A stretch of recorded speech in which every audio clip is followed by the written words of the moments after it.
All of the things are in place. These humans should be high performing at this point. Yeah. The humans must be broken. Yeah.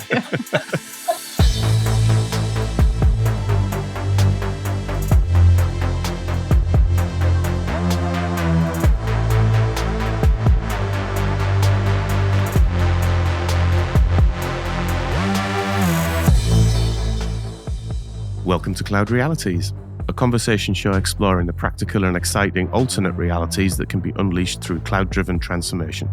I'm Dave Chapman. And I'm Sjoukje Rob. And I'm Rob Kernahan. And this week we're going to be talking about why human well-being is critical for successful digital transformation and value creation, and what concerning factors around where we are as a society at the moment following a very difficult couple of years.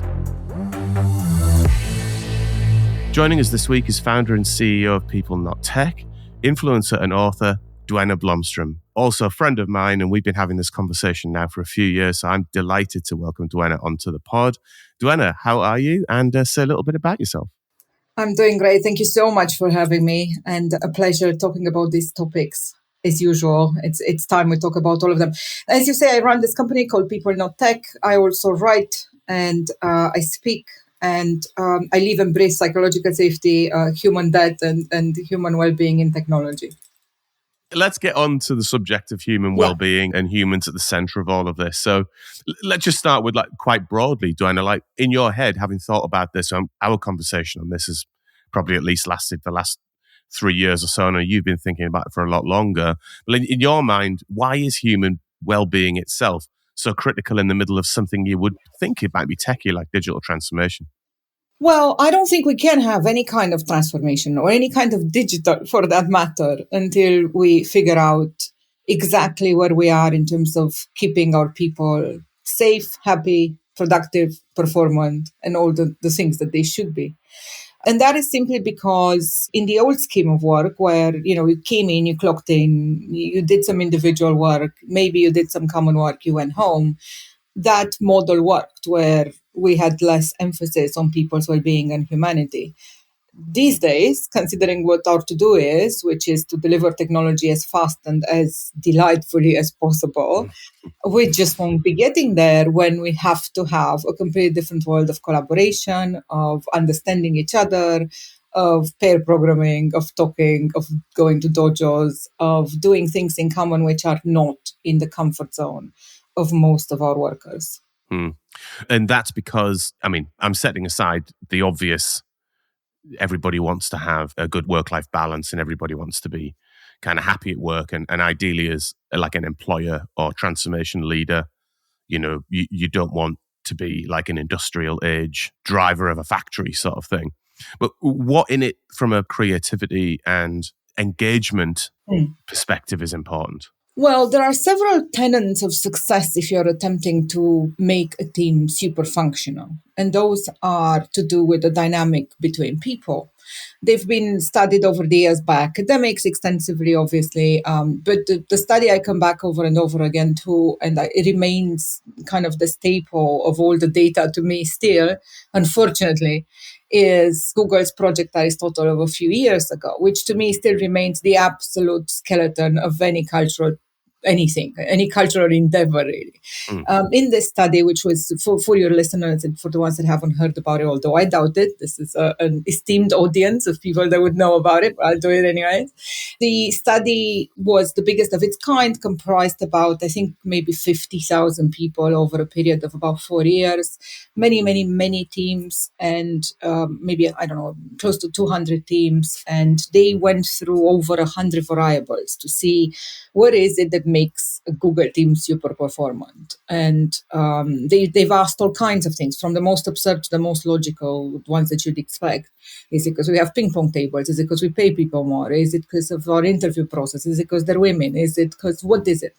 And at the end of it, all the survey discovered is that it came back to these 4 ideas, one of which they had to go find the definition outside of, they weren't quite as versed in it. And this main idea that came on top of every respondent's answers set was that to have a team that's high performing, you have to have a dynamic in the team called psychological safety. There were a number of other things that came out of this study, but this particular thing is the most important one to us, really. Again, the study in itself, if anyone that's a new culture change person to me, whether it's a culture officer or a happiness officer or a CTO, to me, if you want to build culture, you look at these 5 things from Google and you go like, right, how do we get these in?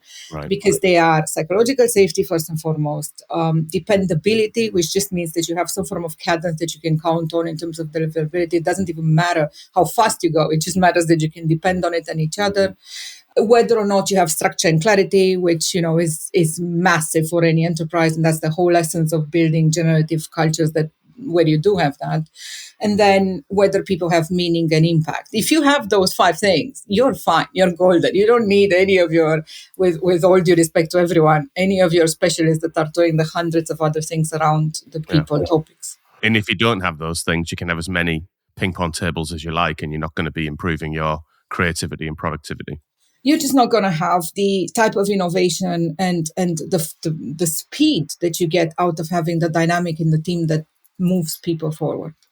Before we dig into that, I'm interested in what your take on the sort of general landscape is. Obviously, just as the world, we've had a torrid couple of years, or probably longer than that now, and it doesn't look like it's getting sort of particularly better, at least for the next couple of years, given the economic situation. So just before we dive into the detail of things like psychological safety and the other themes, what's your read on the psychological state of workers at the moment? It's very grim, I'll be very honest. I feel like we are in a moment that's a lot more desperate than the media would, or even LinkedIn would like us to believe. I think what's happening is there's a degree of overall burnout, obviously, but there's one that we are almost having, all of us, at a common level, at a foundational level, if you wish. And that's across society. They've had recently studies of children being affected, of obviously different segments in different ways, but everyone suffers from what has now been recognized as post-pandemic stress disorder. To a degree or other. And in fact, I was just writing this in my upcoming book called Tech-Led Culture. If governments would have given us each enough money for therapy every month, they would probably have halved their spend on mental health issues for the next few years.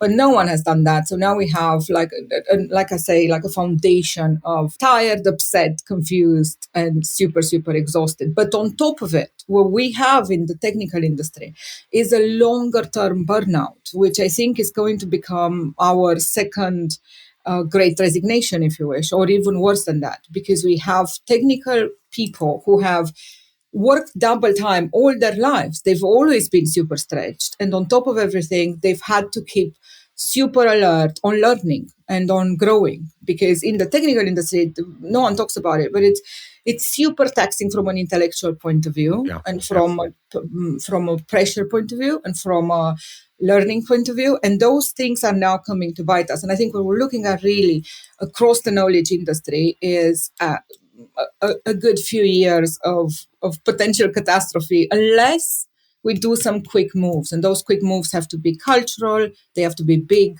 and they have to be about serious ways of working that signal people have changed mentalities. And how do you think, additional to that, I mean, that's a complex enough situation that you describe, is there a change in worker expectations as well, given what went on during the pandemic?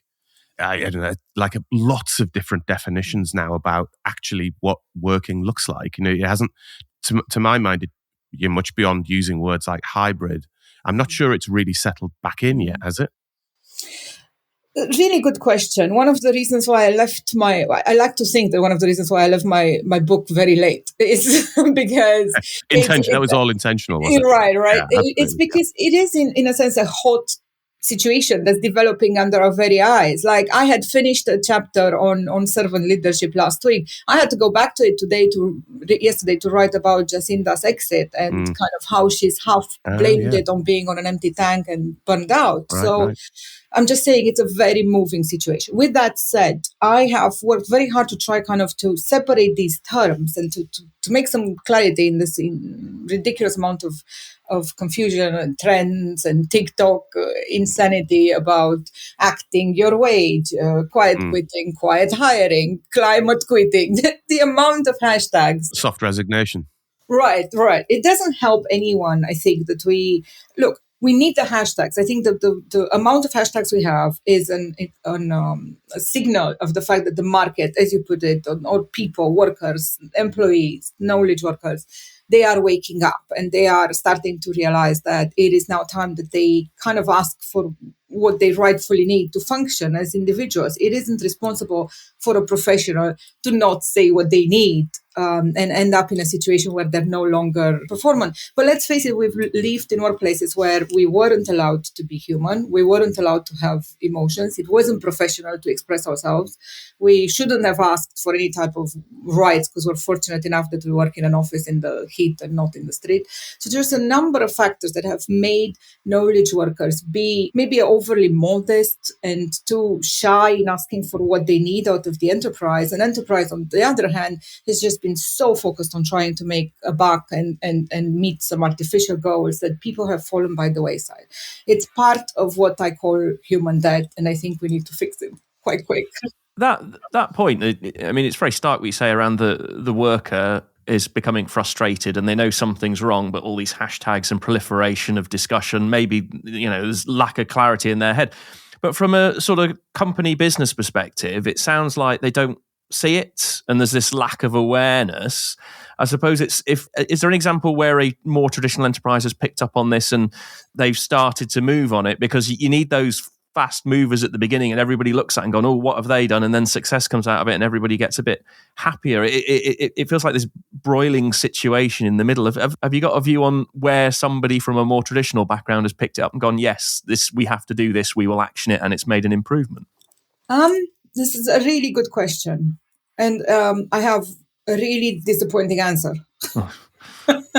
There are very few examples of big ships that have turned around. You have Silicon Valley companies that are doing okay-ish, but that's because they have started from zero on a piece of paper and they have designed culture with people at the center.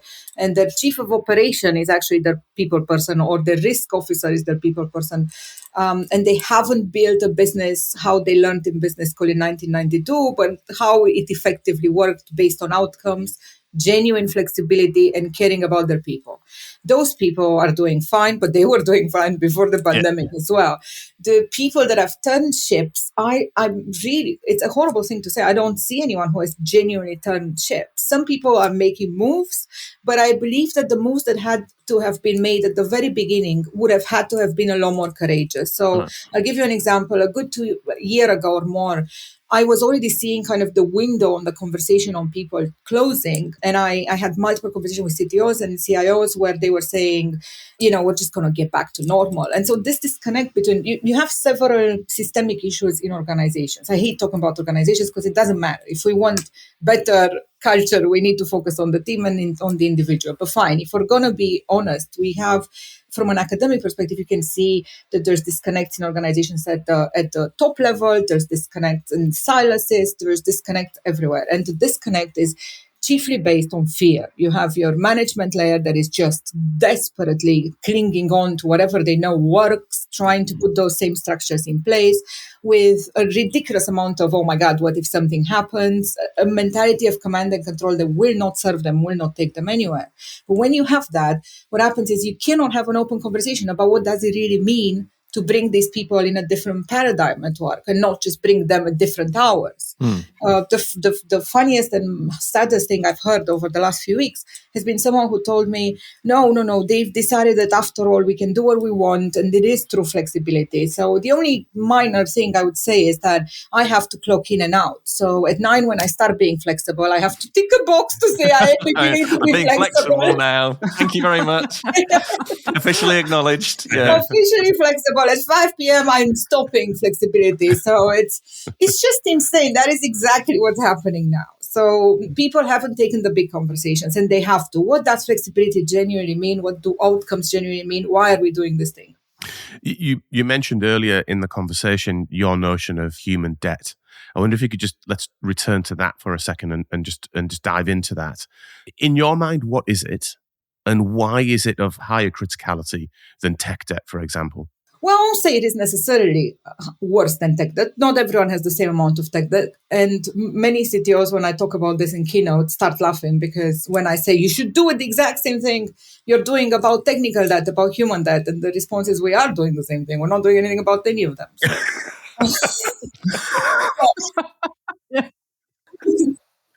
Right, at least they're being honest. But so human debt to me is like the equivalent of technical debt, but for people. So all of the things that we haven't really, the corners we've cut, the things we haven't really put in place, the big conversations we haven't really brought to light and we haven't sorted, your DNIs, your respect, your self-care, your human work inside organizations, all of that stuff created now human debt. And I think the biggest factor to human debt, actually, you have several kinds. You have some that's at an organizational level, and maybe you can clean some of that. But now you have human debt at team level, if you wish. You have people that have years and years of practically emotional abuse from their enterprise who are now having to get over it and start to put some work in themselves, again, despite being burnt out, so that they get anywhere. So really what we're looking at is this moment where we already had human debt and tech debt. By the time we entered the pandemic, we're exiting the pandemic with a moment where it's time we landed some of these wins, but it will take workers to help land them as well. This is not something that can come from the enterprise and be given a golden diskette with the answer to all of your problems.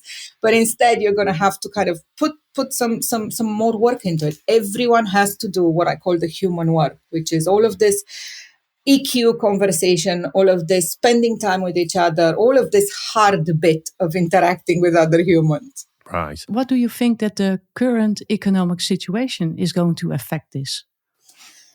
This is another really good point. We're all entering a recession. I mean, at the end of the day, no one printed money for free, like it seems to be that we are hoping. But entering a recession doesn't necessarily mean that it will change people's view of how they see their workspace. I've not seen the recession fear slow anyone down from the big resignation, for instance. So people kept going despite being convinced that they're going to be out in the snow. They'd rather do that. That's what I'm telling everyone, that I believe we are arriving at a point of inflection where people have had enough because they are ignoring economical signs, they're ignoring like their need for economical safety. They're just leaving. They have had enough. So it's a moment of we have to do better, all of us. So let's explore why this is critical and how it shows up in digital transformation. Rob, I wonder if you wouldn't mind just giving us a couple of minutes on the modern organization and the transition from sort of traditional, let's focus on IT for the basis of this conversation. Just a quick little sketch of, the move from traditional IT to modern IT, and then let's explore the human in the center of that. Yeah, sure, absolutely. So, I mean, the jury's in. It's the product, it's the platform, it's empowerment. And if you think about what that actually means, it's about giving control back to the individual and enabling them to do their job. So we discussed that earlier in the podcast, but there's some major blockers to it. One, the concept of I'm in a line management structure, that's where I sit. We need to break that and understand that people need to have freedom to go do the role that they need to do where the organization needs it. And there's also things like the traditional, I draw my governance as a triangle. No. Let's write down the rules of how we should all behave together and how we interact. And then that leads us to, as long as you obey your highway code, you're able just to get on with what you need to do. And then when you have to ask for permission and you go and have to seek something different, then it's an interaction through exception as opposed to constantly have to get permission to go and do something. So we live our lives by codified laws. Everybody gets on quite well on the roads and in the streets and everything else to a large degree. Why does the corporate world feel that it needs this constant check and balance with everybody where they have to seek this, can I do it? Can I do it? Can I do it? And that becomes extremely frustrating. It slows everything up. And this idea of forming teams with a purpose around this product-based structure and understanding what the outcome they're trying to create and giving them a goal, as opposed to what is the corporate layer cake where the purpose cuts through about 15 different teams and everybody gets confused about what that purpose is and why they're actually here. This move towards this new type of organization definitely helps. The problem is many organizations pay lip service to that structural change and keep in secret the old ways of working behind the scenes. And then it's a nice sort of glossy overlay that says, look at us, we're a modern organization. Whereas actually what I see And there's very few organizations who've done this actually get to a proper business-aligned organization structure with purpose and clarity and run more codified, rule-based ways of working. I personally observed that happiness does go up and people feel more buoyant and you get better productivity, etc. But I think the phrase was used earlier, the leap of faith from the business to be able to say it's safe and okay to do this because we know it works now. We've done it, we've proven it, we've seen it. It's just that there's a lot of traditional thinking that still remains within organizations, and you almost need to just delete that and start again. But there's a sort of the pathway to it needs courage, basically, from my perspective. So it sounds like that bit that you described as needing deleting and starting again, that seems to me that aligns quite closely to your concept of human debt, Duena.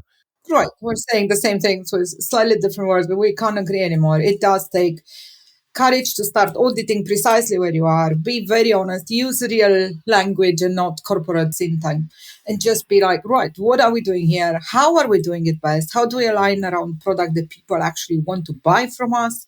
And how do we do that in a way that's respectful to your needs as a human and your needs as a worker, and do that together when we can and not together when we don't have to? It's really not brain surgery. The fact that we have wrapped ourselves up into these kind of complicated structures and we discussed whether or not the organization has the right hierarchy and stuff, this is all artificial. And it's all because we are almost afraid to be honest, which is it's a simple matter of let's get back to basics and be respectful and kind to each other. It's really not that complicated, but we can't accept that it's that simple of an answer. It feels like with this frustration we discussed earlier and the potential great resignation, there'll be a compelling event that occurs. Maybe that awareness comes into sharp focus a lot faster than people might have thought it would be there, and there's a sharp wake-up call, and that feels to me maybe brewing in the background, and we're just waiting for it to crescendo. Let's hope so, because if you look at and I don't want to go into it necessarily, but if you look at the Twitter moment, I would have thought that's good enough for people to just like all of us to go like, right, let's go out in the streets and tell the government that that's not acceptable. You can't make developers sleep on the floor after you fired their co-workers. But you can. Seems like it. Clearly nothing happens. Yeah. So, back to something you said earlier, Dave, just to leave it so that your listeners are not left without a definition, because we were discussing psychological safety as the number one thing found. So what we're really talking about, to get a bit of, I think, to my mind, a bit of clarity, I always think of it as the organization is one thing. And like I say, I'm not a big fan of changing the organization, because that seems to me like a little bit of a pointless exercise. Necessary, you should talk about it. You should have the lofty goal of being an open and honest and fearless organization, but whether or not you get that done, it's almost secondary to the fact that you should focus on the team, in my view.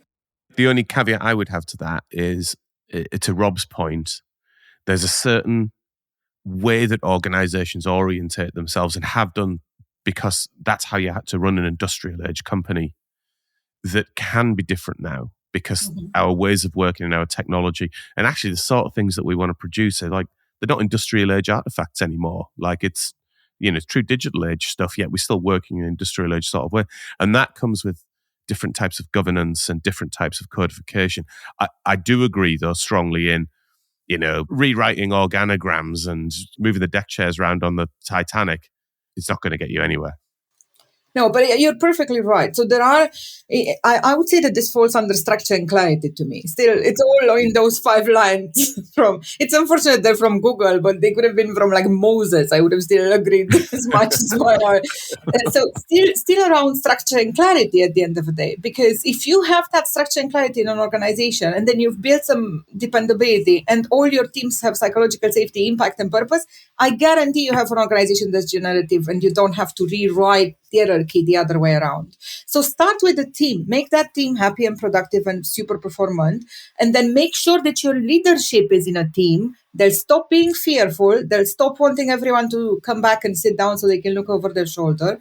They'll understand it's important that people trust each other and have psychological safety.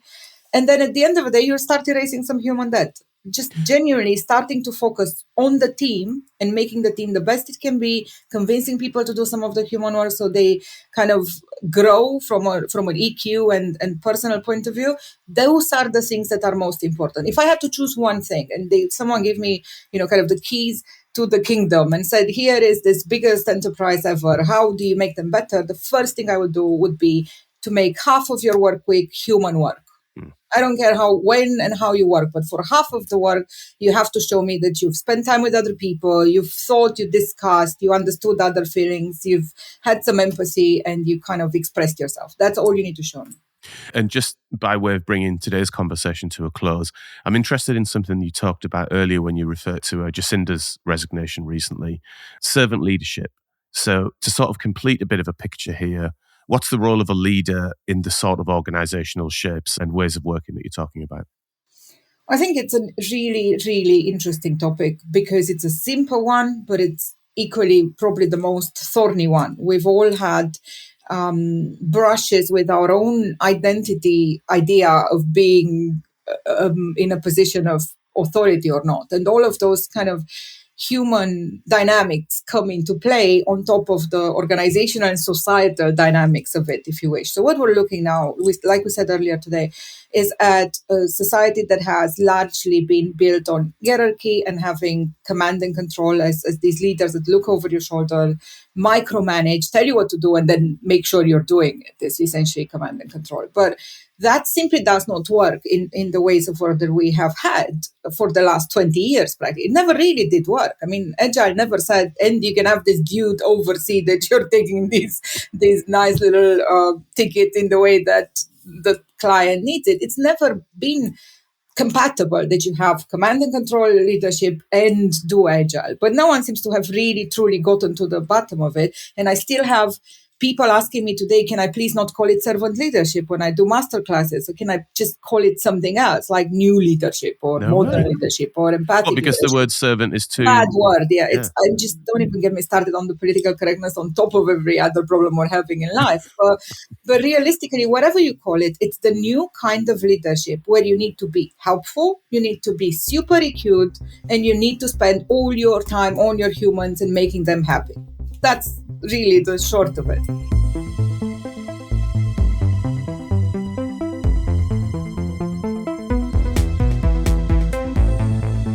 Sjoukje, what have you been looking at this week? Yes, each week I will do some research. And this week I found it very interesting to look a bit into high-performance teams. So what is a high-performance team? So they are composed of individuals with specialized expertise and complementary skills who are goal-oriented and hyper-focused on achieving clear and outstanding results. And with the right approach, you empower them to collaborate, innovate, and produce work at the highest level. So within these teams, the people are highly skilled and are able to interchange their roles. And also leadership within the team is not vested in a single individual. Instead, that leadership role is taken up by the various team members according to the need at that moment in time. So, Duena, you already covered a couple of the key attributes of a high-performance team, but just let me add a couple of them to it as well. So, effective decision-making is an important thing. Also, valued diversity, mutual trust, clear goals, and a positive atmosphere. So to be honest, in my career, I worked for a couple of employers who also try to work with high-performance teams, implement high-performance teams. And I also worked for a system integrator who tried to sell high-performance teams to customers. Like a product. Yeah. And on paper, it looked very good. Yeah. So it looks even better on a whiteboard. Yeah. Brilliant. So what actually happened in that case, those teams were put together. There was some team building around that. They got some time to actually get to know each other. They added an experienced Scrum Master to that team as well. They created a team mission statement. And then it was actually time to perform. And that failed. Right. Because all customers and organizations were really having high expectations that team would perform highly in each and every situation. So no room for failures and mistakes because they were promised the fully high performance teams. So, and that is really the misconception here. And I really want to know your opinion about that, Duena, as well. So what is a good way for organizations to really invest in that and try to solve that? Really good question.